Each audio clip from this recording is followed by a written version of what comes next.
On the heels of last night's Biden press conference, First Lady Jill Biden's campaign blitz continues today in Pittsburgh, Pennsylvania. She'll be just 40 miles down the road from where President Trump will hold a rally tomorrow in Butler, Pennsylvania.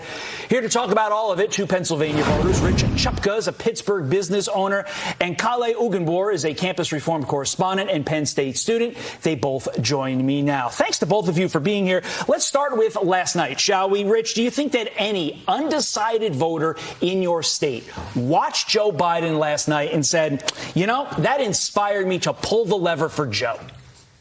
Not at all. You know, how many times did he say anyways? He called Donald Trump his vice president. He called the president of Ukraine Putin. You know, it's not inspiring at all. Kale, Pennsylvania is home to a lot of colleges. That means a lot of first-time voters will be exercising their constitutional right on November 5th. Here's Biden last night talking about this thought process of why he's backed away from really building a bridge to a younger generation of leaders. Watch.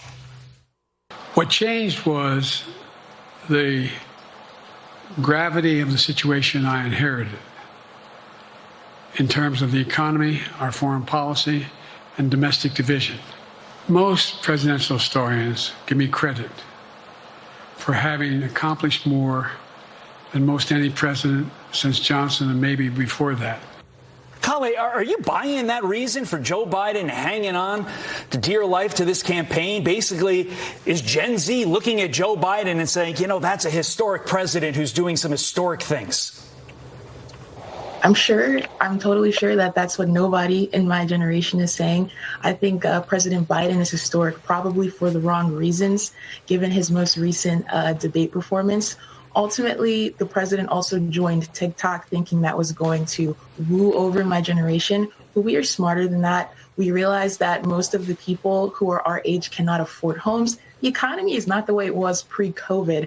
So I don't think that these remarks or debate performance or TikTok is going to change any of our minds. Yeah, I think that's the case.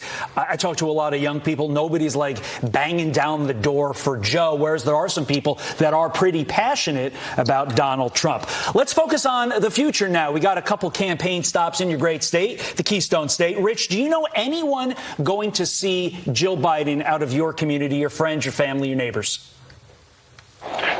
No, I don't know if anybody want to see Joe Biden, but I know at least about 100 people want to see President Trump in Butler.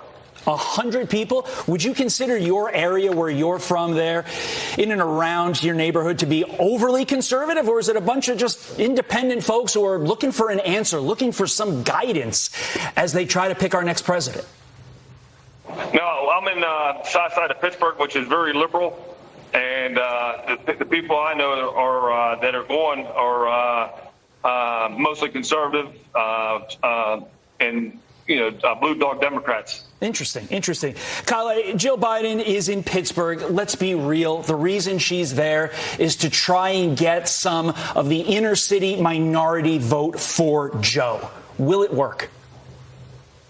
I don't think it will. Ultimately, like I said before, people are going to remember the status of their life in 2024 and compare that to pre-COVID. We're talking about turnout. I'm not expecting for Jill Biden to garner a great crowd.